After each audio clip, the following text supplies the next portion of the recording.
Hi hello నమస్తే welcome to our channel. నేను మీ అంజలి. So మనతో పాటు జోర్దార్ సుజాత గారు ఉన్నారు. ఇప్పటి నుంచి జోర్దార్ కాదు, సేవ్ ద టైగర్స్ అయ్యమక్క అని అయితే నేను అంటాను. హాయ్ అక్క, ఎలా ఉన్నారు? మంచిగా ఉన్నా. నువ్వు ఎట్లున్నావు? అప్పుడెప్పుడు సీజన్ 1 ప్రమోషన్లో కలిసినాం, మళ్ళీ ఇప్పుడు. నేను కూడా చాలా మంచిగా ఉన్నాను, కానీ ఇచ్చి పడేసారు నిజంగా. సీజన్ 2లో మీరు స్క్రీన్ మీద కనిపించిన ప్రతిసారి మాకైతే, అంటే నాకు తెలంగాణ అంతగా రాదు కానీ జోర్దార్గానే ఉంది. సో మీ ఎక్స్పీరియన్స్ చెప్పండి.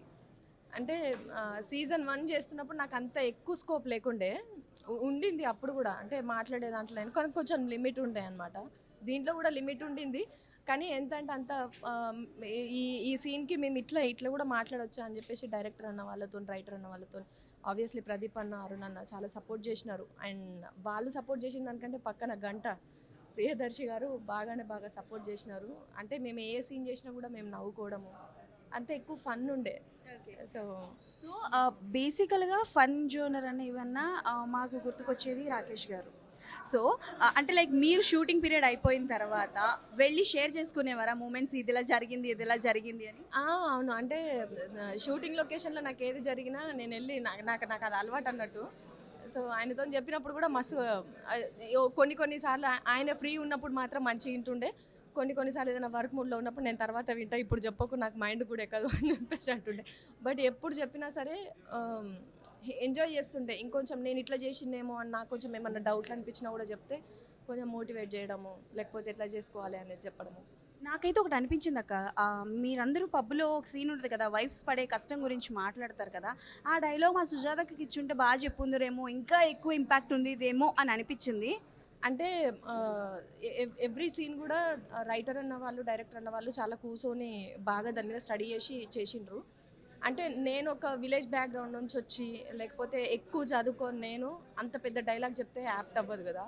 సో మంచిగా చదువుకొని లాయర్ పొజిషన్లో ఉన్నది కాబట్టి రేఖ చెప్తేనే డైలాగ్ బాగా సెట్ అవుతుంది అని చెప్పి, ఎవరికి ఏది యాప్ట్ అనేది మా ప్రొఫెషనల్ అండ్ మేము ఎక్కడి నుంచి వచ్చినాం అనే దాన్ని బట్టి కూడా వాళ్ళు డైలాగ్స్ రాసిండ్రు. కానీ కంపేరింగ్ టు మీ ముగ్గురులో చూసుకుంటే మాత్రం స్క్రీన్ మీద కనిపించిన మీరు ప్రతిసారి, మీది అండ్ మా కార్పొరేటర్ అన్నది వచ్చిన ప్రతిసారి the chemistry was awesome and performance అయితే అదిరిపోయింది. సో రాకేష్ గారి దగ్గర నుంచి వచ్చిన బెస్ట్ కాంప్లిమెంట్ ఏంటి?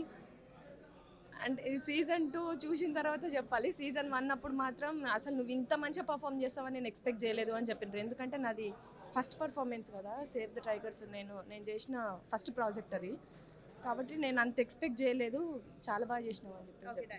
సో ఇది out of the box question. మీరు ఆల్రెడీ బిగ్ బాస్కి వెళ్ళి వచ్చేసారు కదా, సో రాకేష్ గారికి ఒకవేళ బిగ్ బాస్ ఆఫర్స్ వస్తున్నాయా అంటే, విన్నాను వస్తున్నాయా, లేకపోతే వస్తే వెళ్తారా, ఏంటి మీ ఒపీనియన్?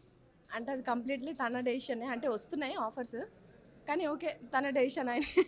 ఆయన ఏ నిర్ణయం తీసుకుంటే ఆ నిర్ణయం. మీరేం చెప్పాలనుకుంటారు? నేను అంటే కెరియర్కి సంబంధించింది నేను ఏం చెప్పలేను. తను ఏ డెసిషన్ తీసుకున్నా కూడా I will support.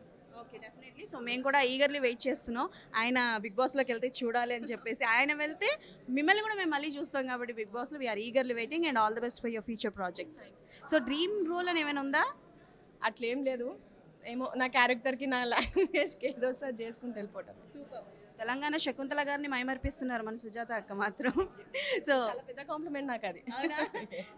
That's all for today. And అందరూ డెఫినెట్లీ మా save the tiger, March 15 save the tiger season 2 అందరూ చూడండి మీ ఇంట్లో మీ ఫ్యామిలీస్ అందరితో కలిసి. That's all for today.